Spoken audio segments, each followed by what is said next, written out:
अभी last class में we had studied about the railways map. अब यहां पर हमारे को लिखना है rib band. If you remember, I had told you in the past this particular point is called as rib bend. This tear that is made, it is called rib bend. They will ask you this question in the practical. May it be known that you will be asked these questions in the practical. At that time you will not be able to say it is not written in the book, because they are going to teach you. Most of the teachers who come, they teach from D.R. Kuller. I don't teach from D.R. Kuller because D.R. Kuller is much thicker book and I don't want to bother you. Okay, but you should know this is called as rib bend. अब यहां पर एक river है, construction of water flow of Ganga basin. तो basin का नाम है Ganga basin, है ना। तो जो गंगा बेसिन है, इसमें if you see what is it saying कि गंगा बेसिन में कितना पानी फ्लो कर रहा है, उसको वो समझाने की कोशिश कर रहा है। Yes, you can see I have tried to increase the size of the, हाँ। तो यहां पर वो कह रहा है, इस फिगर में लिखा है कि 000 क्यूसेक्स ऑफ वाटर फ्लोज। अब 0.000 क्यूसेक्स ऑफ वाटर का मतलब क्या है कि the unit of measuring water is cusecs. So question पूछा जा सकता है, what is the unit of measuring flow of water in a river और flow of water? So the answer will be cusecs.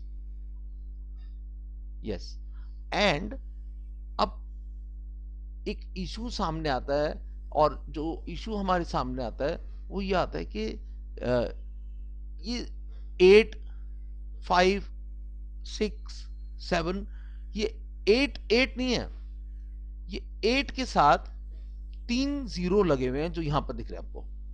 हर जगह पे जीरो लगाने के लिए की जगह उन्होंने एक ही जगह पे जीरो लगा दिया, मतलब 8000 क्यूसेक वाटर यहां से आ रहा है। अगर आप देखें तो यमुना रिवर होगी, ठीक है, ये चंबल रिवर होगी, गंगा में इधर से चंबल आती है, ठीक है। तो 8000 क्यूसेक्स वाटर आया यमुना में, और चंबल में 5 आया। 8 और 5 को अगर हम टोटल करें तो 8 के बाद आता है 9, 10, 11, 12, 13 होगा। तो आप यहां देखिए लीजिए 13 होगा। पानी जमा होता जाता है, 13 प्लस 6, 14, 15, 16, 17, 18, 19, ये देखिए 19 होगा, है ना। 19, अब यहां की नदियों को देखिए, 10 प्लस 7, 10 प्लस 7, 17, 17 प्लस 6, 18, 19, 20, 21, 22, 23, 23, 23 प्लस 19, 42। तो वो जितना बढ़ता जाता है वो यहाँ पर आपको दिख रहा है कि पानी बढ़ता जा रहा है। मगर ये जो डेटा है रिवर्स का बना हुआ, ये डेटा अपने आप में एक मैथमेटिकल कॉन्सेप्ट तो डाल देता है, मगर हमारे को क्लैरिटी नहीं दे पाता कि हो क्या रहा है। उस क्लैरिटी को समझने के लिए ये जरूरी है कि हम इसकी थिकनेस को बढ़ाएं उसके हिसाब से जितना पानी है। अब उसने कहा यहां पर 66 है, मतलब यहां का जो रिब बैंड है जो 50 है वो इससे भी चौड़ा होगा,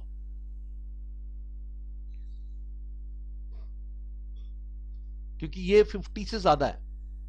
तो अगर आप इसको मेजर करेंगे स्केल से और इसको मेजर करेंगे तो आप हर बार ये देखेंगे कि ये ज्यादा मोटा है। और ये जो जगह है यहां यहां इसको आप कंपेयर करिए इस जगह से, ये 57 है, आप देखिए इसकी विड्थ कम है, और इससे भी पहले जाइए इसकी विड्थ और कम है। जितना पानी ऐड होता जाएगा उतनी विड्थ बढ़ती जाएगी। तो वो विड्थ से हमें ये दिखा रहा है कि कितना पानी है, तो हमें ये पता लग जाता है इस नदी में यहां पर पानी ज्यादा है। तो इसको हम कहते हैं फ्लो मैप। तो देखिए ये फ्लो ऑफ वाटर को दिखा रहा है, तो इसलिए इसको हम फ्लो मैप कह रहे हैं। राइट। तो यहां पर हमारे को कॉन्सेप्ट ऑफ फ्लो मैप का थोड़ा सा कॉन्सेप्ट समझ में आया कि what is a flow map.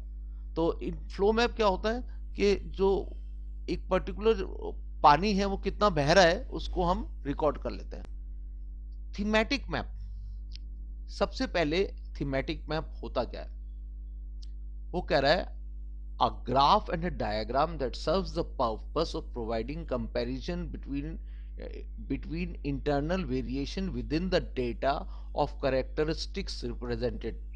तो एक बात जो उसने बताई कि पहली बात उसने बताया कि ये ग्राफ है, ठीक है। फिर उसने कहा इसमें एक डायग्राम भी है, मतलब इसके अंदर दो चीजें एक दूसरे से जुड़ी हुई हैं। एक तो इसमें ग्राफ है, दूसरा इसमें डायग्राम है, तीसरा ये एक कंपैरिजन को सर्व करता है। I hope you are marking in your books because I will not give you the mark book, only thing that I will give you is the video, ठीक है। And further what you see is, वो कहता है कि yes, इसका फायदा क्या है? These maps are also known as distribution map. तो थीमेटिक मैप एक थीम पे बने होते हैं। पहली बात कि थीमेटिक मैप एक थीम पे बने होते हैं। थीम कुछ भी हो सकता है, और वो जो थीम होता है उसके ऊपर अलग अलग टाइप के थीमेटिक मैप हैं। जितना बुक ने बताया कि वो ग्राफ से बना होता है, डायग्राम होता है उसके अंदर, कंपैरिजन के लिए यूज होता है। तो ये 3 पॉइंट्स अगर आपने याद कर लिए, आपको देखिए प्लीज बुक को रटना छोड़ दीजिए। जिस समय आप एग्जामिनर के सामने एक पूरी लाइन बोलती हैं, टीचर को समझ में आता है इसको नहीं आता, इसने रटा है। मगर जब आप उसे बोलती है कि थीमेटिक मैप एक ग्राफ मैप है, एक डायग्राम है जो कंपैरिजन के लिए यूज हो रहा है, without any other words, teacher को पता लग जाता है कि इस बच्चे को कुछ ना कुछ समझ में आया हुआ है। तो आपका समझ में जो आना है वो ज्यादा इंपॉर्टेंट है देन राइटिंग और grammar, just rote learning. You have to understand the concept. अब वो कहते हैं थीमेटिक मैप कैसे बनाए, तो कह रहे हैं थीमेटिक मैप बनाने के लिए क्या चीजें जरूरी हैं। उसके लिए अगर आप देखें, वो कह रहा है सबसे पहले तो आप ऐसा करो कि स्टेट और district level data about a selected theme ले लो। मतलब सबसे पहले आप डेटा ले लो। अगर आप स्टेट का डेटा ले रहे हो तो सारा डेटा स्टेट लेवल ले लो। अगर आप डिस्ट्रिक्ट का डेटा ले रहे हो तो डिस्ट्रिक्ट वाइज डेटा ले लो एक स्टेट का। ठीक है, बात समझ में आ गई। उसके बाद कह रहा है एक आउटलाइन मैप लो। आउटलाइन मैप को अगर हम देखें, जो जोग्राफर्स हैं वो उसको कहते हैं, एडमिनिस्ट्रेटिव बाउंड्रीज वाला जो मैप होता है उसको हम कहते हैं एज जोग्राफर्स पॉलिटिकल मैप। तो कौन सा मैप ले लो? एक पॉलिटिकल मैप ले लो। Outline map with administrative boundaries, तो एडमिनिस्ट्रेटिव बाउंड्रीज पॉलिटिकल होती हैं, तो आपने पॉलिटिकल मैप ले लिया। और हमने क्या किया इस मैप में, क्या क्या किया? एक तो पॉपुलेशन की डिस्ट्रीब्यूशन को देखा कि कितनी हमारे पास पॉपुलेशन है, क्या वहां का रिलीफ है, रिलीफ मतलब कितना ऊंची जगह है, कितनी नीची जगह है, वहां पर पानी कैसे बहता है, ये 3 चीजें हम नोटिस करते हैं। Please try to understand. यहां पर अब 2 मैप हो गए हैं। एक मैप जो यहां पर था जो पॉलिटिकल था पॉइंट बी में, अब सी में एक और मैप हो गया जो फिजिकल मैप है। जो फिजिकल मैप हम ज्योग्राफी में कहते हैं कि जी ये physical map of a region है। वो कैसा मैप होता है कि उसमें एक आउटसाइड बाउंड्री होती है, पूरे इंडिया की आउटसाइड बाउंड्री तो बनी हुई होगी उसके अंदर, मगर उसके बाद उसके अंदर और कोई बाउंड्री नहीं दिखेगी। तो ऐसा मैप जिसमें सिर्फ आउटसाइड बाउंड्री दिख रही है उसको कहते हैं फिजिकल मैप। ठीक है, तो उस फिजिकल मैप में ज्यादातर क्या दिखाया जाता है? रिलीफ दिखाया जाता है, माउंटेन्स दिखाए जाते हैं, पानी कैसे बह रहा है वो चीज दिखाते हैं। ये जो है बहुत इंपॉर्टेंट होते हैं। अगर आप देखो, आपको एक जगह की पॉपुलेशन दिखानी है तो आप सिंपली समझिए कि कहाँ पर पॉपुलेशन ज्यादा होगी, तो आप कहेंगे जी पॉपुलेशन सबसे ज्यादा वहां होगी जहां पर एक नदी है ना, और जहां पर नदी नहीं है वहां पर पॉपुलेशन भी कम होगी। आगे बात समझ में? तो नदी के होने से पॉपुलेशन ज्यादा हो जाती है। अब आप पूछेंगे सर नदी से पॉपुलेशन कैसे ज्यादा हो जाती है? तो बहुत सिंपल सी बात है। जैसे अभी मैं क्लास में आपको पढ़ा रहा हूँ तो मुझको थोड़ी देर पढ़ाने के बाद प्यास लगने लगती है, पानी पीने का दिल करता है कि पानी पी लूं। तो पानी जो है वो जिंदगी है, वाटर इज लाइफ। पानी नहीं होगा तो खाना भी नहीं उगेगा, और पानी के बिना कोई नहीं जी सकता। तो इसलिए जहां पानी है वहां लाइफ है। और अगर रिलीफ बहुत हार्ड है, रिलीफ हार्ड है मतलब अगर माउंटेन्स हैं सारे में, तो क्या है कि वहां पर पॉपुलेशन कम होगी। और क्यों? क्योंकि माउंटेन्स पे ज्यादातर लोग रहना पसंद नहीं करते, क्योंकि इनएक्सेसिबल होते हैं, हार्श होते हैं, इसलिए वहां पर पॉपुलेशन थोड़ी सी कम होती है। तो अगर हम रूल्स को, सर आ गई मैं। अब वो कह रहे हैं drying of the topographical map must be carefully planned and finally map should properly reflect the following components. तो जब आप एक मैप बनाते हो तो वो क्या रिप्रेजेंट करना चाहिए? मेन हेडिंग ये हुआ, एक तो नेम ऑफ द एरिया होना चाहिए उसका, फिर वो क्या चीज दिखाना चाह रहा है वो होना चाहिए, फिर उसको वो डेटा कहाँ से मिला है, उसका ईयर कहाँ है, उसका वो में क्या साइन सिंबल कलर्स और स्केल्स हम यूज कर रहे हैं। तो ये चीजें बहुत इंपॉर्टेंट हैं किसी भी मैप को बनाने के लिए। नेम ऑफ द एरिया, अगर हम इंडिया दिखा रहे हैं तो इंडिया लिखा होगा। अगर एक मैप सिर्फ हरियाणा का बना है तो स्टेट ऑफ हरियाणा लिखा होगा। यस। अगर हम सोर्स ऑफ द डेटा, हमने वो डेटा कहां से लिया है वो बहुत इंपॉर्टेंट है, क्योंकि डेटा वेरी करता है एक कंट्री का।